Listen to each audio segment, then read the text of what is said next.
سورہ نور کا آغاز ہے۔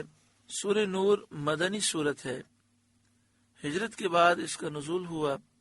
قرآن پاک کی ترتیب کے اعتبار سے اس کا نمبر 24 ہے اور قرآن پاک کے نزول کے اعتبار سے اس کا نمبر 102 ہے۔ اس میں 64 آیات ہیں اور 9 رکوع ہیں۔ بسم اللہ الرحمن الرحیم، اللہ کے نام سے شروع جو نہایت مہربان رحم والا۔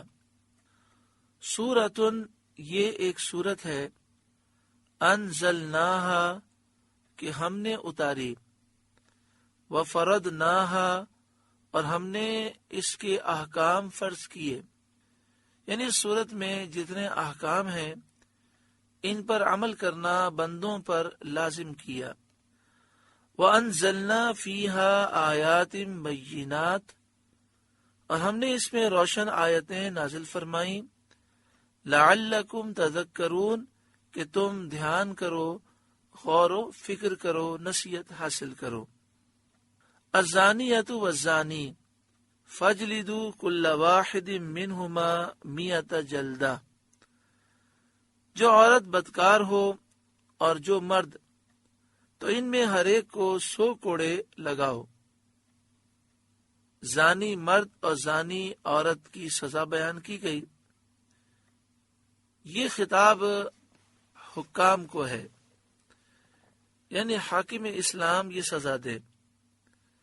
جس مرد یا عورت سے زنا سرزد ہو اس کی سزا یہ ہے کہ اس کو 100 کوڑے لگائے جائیں۔ یہ سزا آزاد کی ہے اور غیر محسن کی ہے۔ محسن کسے کہتے ہیں؟ محسن اس شخص کو کہتے ہیں جو آزاد ہو، مسلمان ہو، عاقل بالغ ہو اور نکاح صحیح کے ساتھ اپنی زوجہ کے ساتھ وہ قربت کر چکا ہو، چاہے ایک ہی مرتبہ۔ ایسے شخص سے زنا ثابت ہو تو رجم کیا جائے گا، یعنی پتھر مار مار کے اسے ہلاک کر دیا جائے گا۔ اور اگر ان میں سے کوئی ایک بات بھی نہ ہو، مثلا زنا کرنے والا آزاد نہ ہو، یا مسلمان نہ ہو، یا عاقل نہ ہو، پاگل ہو، یا بالغ نہ ہو، نابالغ بچہ ہو، یا اس نے کبھی اپنی زوجہ کے ساتھ قربت نہ کی ہو، یا جس کے ساتھ قربت کی ہو اس کے ساتھ نکاح صحیح نہ ہوا ہو، فاسد ہوا ہو، تو یہ سب غیر محسن میں داخل ہیں۔ اگر یہ زنا کر دیں تو ان کی سزا 100 کوڑے مارنا ہے۔ یہ حکم اس کے لیے ہے جو آزاد ہوں، اور جو کنیز ہو، جو غلام ہو، اس کا حکم آگے ارشاد فرمایا جائے گا۔ چند مسائل سماعت فرما لیں جو اعلی حضرت امام اہل سنت امام احمد رضا علیہ رحمہ کے خلیفہ صدر الافاضل حضرت علامہ سید نعیم الدین مراد آبادی علیہ رحمہ نے لکھے ہیں تفسیر خزائن عرفان میں۔ آپ لکھتے ہیں، مرد کو کوڑے لگانے کے وقت کھڑا کیا جائے گا اور تہبند کے علاوہ اس کے سارے کپڑے اتار دیے جائیں گے، صرف ناف سے لے کر گھٹنے تک ایک کپڑا، ایک تہبند باندھ دیا جائے گا، باقی قمیض وغیرہ اس کے اتار دیے جائیں گے، اور اس کے تمام بدن پر کوڑے لگائے جائیں گے سوائے سر، چہرے اور شرمگاہ کے، یعنی سر، چہرے اور شرمگاہ پر کوڑے نہیں مارے جائیں گے۔ کوڑے اس طرح لگائے جائیں گے کہ تکلیف گوشت تک نہ پہنچے، اور کوڑا متوسط درجے کا ہوگا، نہ بہت زیادہ سخت نہ بہت زیادہ نرم۔ اور عورت کو کوڑے لگانے کے وقت کھڑا نہ کیا جائے گا اور نہ اس کے کپڑے اتارے جائیں گے، البتہ اگر پوستین یا روئی دار کپڑے پہنے ہوئے ہوں تو وہ ایکسٹرا کپڑے اتار دیے جائیں گے۔ یہ حکم آزاد مرد اور آزاد عورت کا ہے۔ اگر باندی یا غلام ہو تو اس کی سزا 50 کوڑے ہیں، جیسا کہ سورہ نساء میں ذکر ہو چکا۔ زنا کا ثبوت کیسے ہوگا؟ تو فرماتے ہیں 4 مردوں کی گواہیوں سے ثبوت ہوتا ہے، یا زنا کرنے والا خود 4 مرتبہ اقرار کر لے تو ثبوت ہوتا ہے۔ پھر بھی حاکم اسلام قاضی بار بار سوال کرے گا اور پوچھے گا زنا سے آپ کی کیا مراد ہے، کہاں کیا، کس سے کیا، کب کیا۔ اگر ان سب کو بیان کر دیا تو زنا ثابت ہوگا، ورنہ نہیں۔ گواہوں کو صراحتاً واضح اپنا معائنہ بیان کرنا ہوگا، بغیر اس کے ثبوت نہ ہوگا۔ لواطت زنا میں داخل نہیں۔ اس کی سزا کے بارے میں صحابہ کرام کے چند اقوال ہیں۔ بعض صحابہ کہتے ہیں کہ جو یہ کام کرے، یعنی مرد مرد کے ساتھ بے حیائی کرے یا عورت عورت کے ساتھ بے حیائی کرے، تو اسے آگ میں جلا دیا جائے۔ بعض صحابہ نے فرمایا اسے سمندر میں غرق کر دیا جائے۔ بعد نے فرمایا اوپر سے گرا دیا جائے اور اوپر سے پھر پتھر برسائے جائیں۔ فاعل اور مفعول دونوں کا ایک ہی حکم ہے۔ پیچھے فرمایا کہ زانی مرد عورت کو 100 کوڑوں کی سزا دو۔ آگے فرمایا وَلَا تَأْخُذْكُمْ بِهِمَا رَأْفَةٌ فِي دِينِ اللَّهِ، اور تمہیں ان پر ترس نہ آئے اللہ کے دین میں، یعنی حدود کے پورا کرنے میں کمی نہ کرو، جو سزا ہے وہ سزا دو، اور دین میں مضبوط رہو، متصلب رہو۔ ان کنتم تؤمنون باللہ والیوم الآخر، اگر تم ایمان لاتے ہو اللہ اور پچھلے دن پر، قیامت پر، یعنی اگر قیامت پر اور اللہ پر ایمان ہے تو جس کا جرم ثابت ہو جائے اسے سزا دو اور اس پر ترس نہ کھاؤ۔ وَلْيَشْهَدْ عَذَابَهُمَا طَائِفَةٌ مِّنَ الْمُؤْمِنِينَ، اور چاہیے کہ ان کی سزا کے وقت مسلمانوں کا ایک گروہ حاضر ہو تاکہ لوگوں کو عبرت حاصل ہو۔ الزانی لا ينکح الا زانیۃ او مشرکہ، بدکار مرد نکاح نہ کرے مگر بدکار عورت یا شرک والی سے۔ والزانیۃ لا ينکحها الا زان او مشرک، اور بدکار عورت سے نکاح نہ کرے مگر بدکار مرد یا مشرک، یعنی ناپاک کا میلان اور رجحان خبیث ہی کی طرف ہوتا ہے، ناپاک ہی کی طرف ہوتا ہے۔ جو نیک لوگ ہوتے ہیں ان کو خبیثوں کی طرف، ناپاکوں کی طرف رغبت نہیں ہوتی۔ شان نزول یہ ہے کہ مسلمان جو ہجرت کر کے مدینہ شریف آئے تھے وہ بالکل نادار تھے، نہ ان کے پاس کچھ مال تھا، نہ ان کا کوئی عزیز رشتہ دار تھا، اور بدکار مشرکہ عورتیں دولت مند اور مالدار تھیں۔ یہ دیکھ کر ایک مسلمان کے دل میں خیال آیا کہ اگر ان سے نکاح کر لیا جائے تو ان کی دولت کام میں آئے گی۔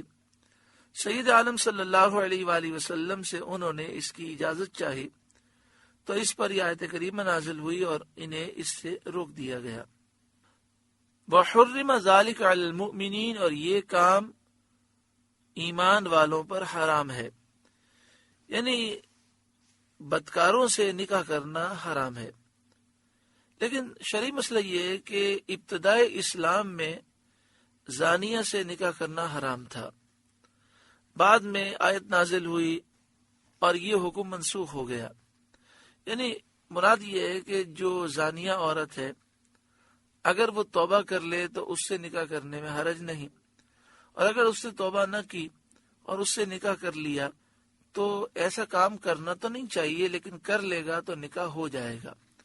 ابتدائے اسلام میں حکم یہ تھا کہ اگر زانیہ عورت سے وہ نکاح کرے گا تو وہ حرام ہے، نکاح ہوگا ہی نہیں۔ پھر یہ حکم منسوخ ہو گیا۔ والذین یرمون المحصنات، اور جو پارسا عورتوں کو عیب لگائیں۔ یہاں پارسا عورتوں کا ذکر ہے، لیکن ابھی آپ تفسیر میں سماعت کریں گے کہ مرد ہو یا عورت کسی پر بھی کوئی جھوٹا زنا کا الزام لگا دے اور 4 گواہوں سے ثابت نہ کر سکے تو سب کی سزا یہی ہے۔ ثم لم یأتوا بأربعة شہداء، پھر 4 گواہ معائنے کے نہ لائیں۔ فجلدوہم 80 جلدہ، تو انہیں 80 کوڑے لگاؤ۔ ولا تقبلوا لهم شہادتا ابدا، اور ان کی کوئی گواہی کبھی نہ مانو۔ حضرت صدر الافاضل فرماتے ہیں تفسیر خزائن عرفان میں اس آیت سے چند مسائل ثابت ہوئے۔ جو شخص کسی پارسا مرد یا پارسا عورت کو زنا کی تہمت لگائے اور اس پر 4 معائنے کے گواہ پیش نہ کر سکے، معائنے سے مراد یہ کہ 4 ایسے گواہ جنہوں نے اسے یہ گناہ کرتے ہوئے دیکھا ہو، اگر وہ 4 گواہ پیش نہ کر سکے گا تو اس پر حد واجب ہو جاتی ہے، یعنی 80 کوڑے لگائے جائیں گے۔ آیت میں پارسا عورتوں کا ذکر ہے، اس لیے پارسا عورتوں کا ذکر ہے کہ شان نزول میں پارسا عورت کا ذکر ہے۔ دوسری وجہ یہ ہے کہ عورتوں پر ہی اکثر تہمت لگائی جاتی ہے، ورنہ مرد پر کوئی تہمت لگائے یا عورت پر لگائے سزا ایک ہی ہے اگر وہ گواہوں سے ثابت نہ کر سکے۔ اور ایسے لوگ جو زنا کی تہمت میں سزا یاب ہو جائیں، ان پر حد جاری ہو چکی ہو، وہ مردود الشہادہ ہو جاتے ہیں، کبھی ان کی گواہی مقبول نہیں ہوتی۔ پارسا مرد یا پارسا عورت سے کیا مراد ہے؟ جو مسلمان عاقل، بالغ ہو، آزاد ہو اور زنا سے پاک ہو۔ زنا کی شہادت گواہی کا نصاب 4 گواہ ہیں، اور اس میں عورتوں کی گواہی نہیں چلتی، 4 مردوں کی گواہی چاہیے۔ حد قذف مطالبے پر مشروط ہے، یعنی جس پر تہمت لگائی گئی ہے اگر وہ مطالبہ نہ کرے تو قاضی پر، حاکم اسلام پر سزا قائم کرنا لازم نہیں۔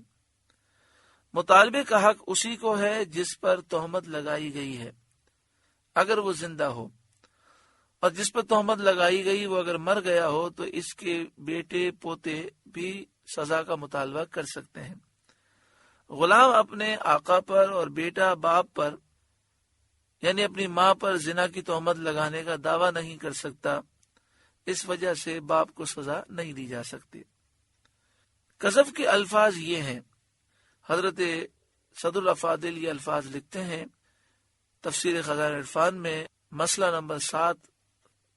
قذف کے الفاظ یہ ہیں کہ وہ صراحتاً کسی کو یا زانی کہے، یا یہ کہے کہ تو اپنے باپ سے نہیں ہے، یا اس کے باپ کا نام لے کر کہے کہ تو فلاں کا بیٹا نہیں ہے، یا اس کو زانیہ کا بیٹا کہہ کر پکارے، اور ہو اس کی ماں پارسا، تو ایسا شخص تہمت لگانے والا ہے اور اس پر تہمت کی سزا آئے گی۔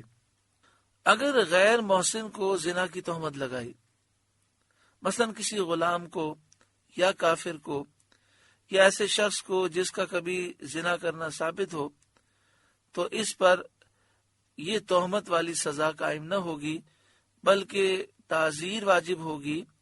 تعزیر کا مطلب یہ کہ قاضی 3 کوڑے سے لے کر 39 کوڑے تک جتنا چاہے اس کو مارے تاکہ وہ آئندہ کسی پر جھوٹا الزام نہ لگائے۔ اسی طرح اگر کسی شخص نے زنا کے سوا اور کسی گناہ کی تہمت لگائی، مثلا نیک مسلمان پارسا مسلمان کو کہا اے فاسق، اے کافر، اے خبیث، اے چور، اے بدکار، اے بد دیانت، اے زندیق، اے شرابی، اے سود خور، اے بدکار عورت کے بچے، اے حرام زادے، اس قسم کے الفاظ کہے تو صدر الافاضل مولانا نعیم الدین مراد آبادی علیہ رحمہ لکھتے ہیں کہ اس قسم کے الفاظ کہے تو بھی اس پر تعزیر واجب ہے، یعنی حاکم اسلام سزا دے گا۔ اب حاکم اسلام کی مرضی ہے، 3 کوڑے مارے، 4 مارے، 3 سے لے کر 39 کوڑے کے درمیان وہ مار سکتا ہے۔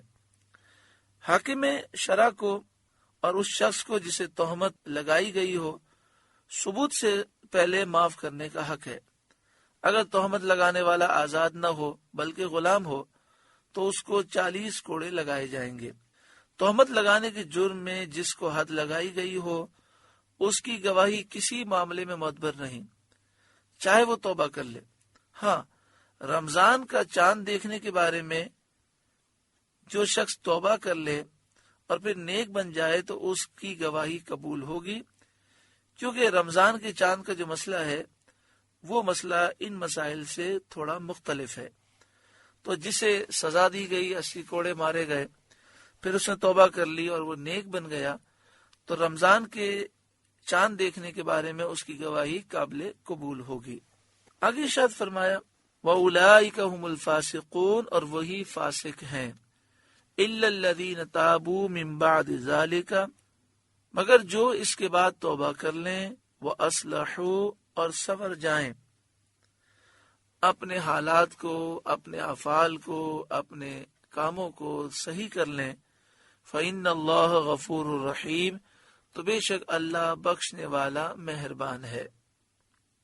وَالَّذِينَ يَرْمُونَ أَزْوَاجَهُمْ، اور وہ جو اپنی عورتوں کو عیب لگائیں، یعنی اپنی بیوی پر زنا کا وہ الزام لگائیں، وَلَمْ يَكُنْ لَهُمْ شُهَدَاءُ إِلَّا أَنفُسُهُمْ، اور ان کے پاس اپنے بیان کے سوا گواہ نہ ہوں، فَشَهَادَةُ أَحَدِهِمْ أَرْبَعُ شَهَادَاتٍ بِاللَّهِ، تو ایسے کسی کی گواہی یہ ہے کہ 4 بار گواہی دے اللہ کے نام سے، إِنَّهُ لَمِنَ الصَّادِقِينَ، کہ وہ سچا ہے، یعنی یہ جو اپنی بیوی پر زنا کا الزام لگا رہا ہے، یہ الزام وہ سچا لگا رہا ہے، 4 مرتبہ وہ اللہ کا نام لے کر قسم کھا کر یہ بات کہے۔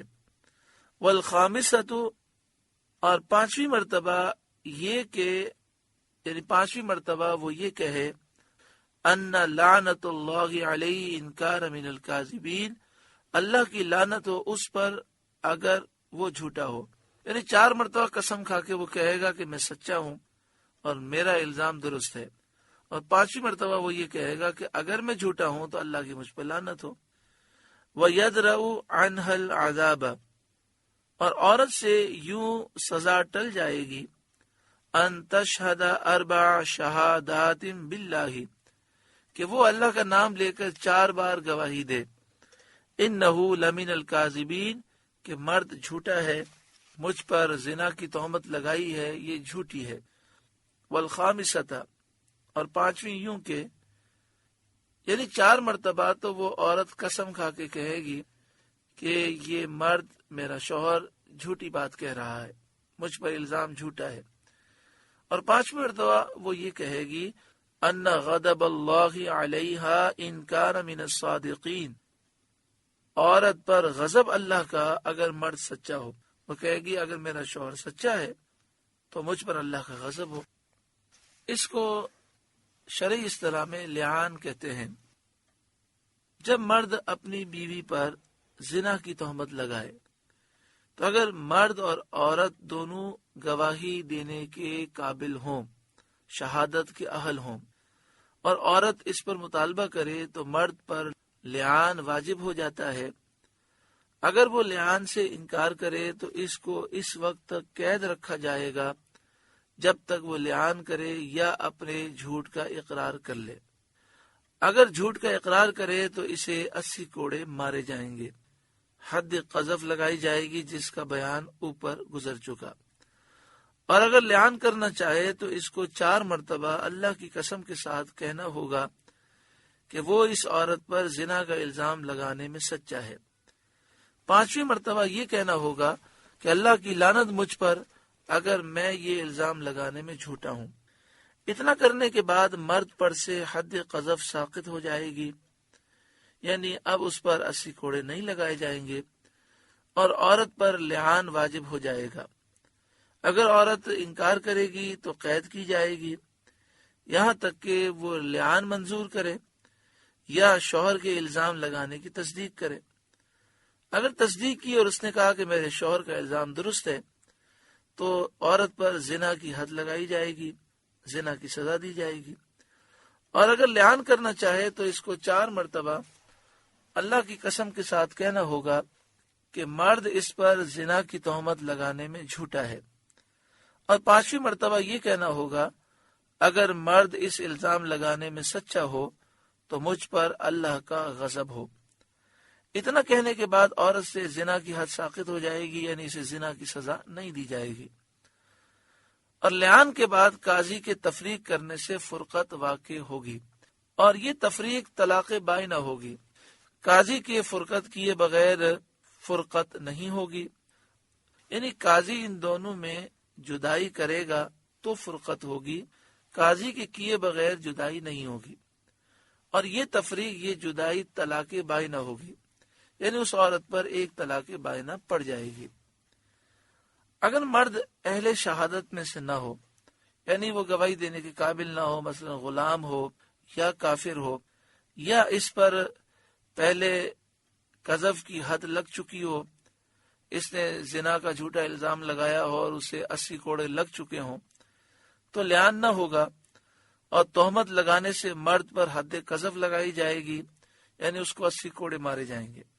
اور اگر مرد اہل شہادت میں سے ہو، گواہی دینے کا اہل ہو، اور عورت میں یہ اہلیت نہ ہو، اس طرح کہ وہ باندی ہو، کنیز ہو یا کافرہ ہو، یا اس پر قذف کی حد پہلے لگ چکی ہو، پہلے اس نے کسی پر جھوٹا الزام لگایا تھا اور وہ 80 کوڑے کھا چکی ہے، یا وہ بچی ہو یا مجنونہ ہو یا زانیہ ہو، یعنی پہلے اس پر زنا کی حد وہ لگ چکی ہو، اس صورت میں نہ مرد پر حد ہوگی اور نہ لعان ہوگا۔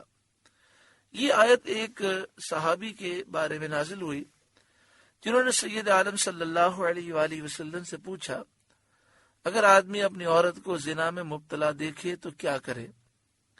نہ اس وقت گواہوں کے تلاش کرنے کی فرصت ہے، اور نہ بغیر گواہی کے وہ یہ کہہ سکتا ہے، کیونکہ اگر وہ کہے گا تو 4 گواہ پیش نہیں کر سکے گا اور اسے حد قذف لگائی جائے گی۔ حد قذف کے معنی یہ ہے کہ اس پر 80 کوڑے لگائے جائیں گے۔ تو انہوں نے عرض کی کہ اب وہ کیا کرے؟ اس پر یہ آیت کریمہ نازل ہوئی اور لعان کا حکم دیا گیا۔ وَلَوْلَا فَضْلُ اللَّهِ عَلَيْكُمْ وَرَحْمَتُهُ، اور اگر اللہ کا فضل اور اس کی رحمت تم پر نہ ہوتی، وَأَنَّ اللَّهَ تَوَّابٌ حَكِيمٌ، اور یہ کہ اللہ توبہ قبول فرماتا، حکمت والا ہے۔ اللہ کا تم پر فضل ہے، اللہ کی تم پر رحمت ہے کہ اس نے ہر معاملے کا حکم تفصیل سے بیان کیا، عمل کرو گے تو تم سعادت پاؤ گے۔ قذف کسی عورت پر یا کسی مرد پر زنا کا جھوٹا الزام لگانا ہوتا ہے، اور حد قذف یعنی اس کی سزا وہ 80 کوڑے ہیں جبکہ الزام لگانے والا آزاد ہو، اور اگر وہ غلام ہو یا کنیز الزام لگائے تو سزا آدھی ہو جائے گی، 80 کے بجائے 40 کوڑے مارے جائیں گے۔ اللہ تبارک و تعالی نظام مصطفیٰ نصیب فرمائے۔ یہ سارا نظام اسی وقت قائم ہو سکتا ہے جب ملک میں اسلامی نظام ہو، نظام مصطفیٰ ہو، قوانین اسلام کے مطابق ہوں، پھر ہماری پولیس، ہمارے قاضی، ہمارے حکمران نیک صالح ہوں، انصاف ملتا ہو، ظلم کا بازار ختم ہو۔ اللہ تعالیٰ اس ملک میں نظام مصطفیٰ نصیب فرمائے، پورے عالم اسلام میں نصیب فرمائے۔ سورہ نور کا پہلا رکوع مکمل ہوا۔ رب العالمین اس رکوع کے نور سے ہمارے قلوب کو روشن فرمائے اور ہر مسلمان کو ہر قسم کی بے حیائی سے محفوظ فرمائے۔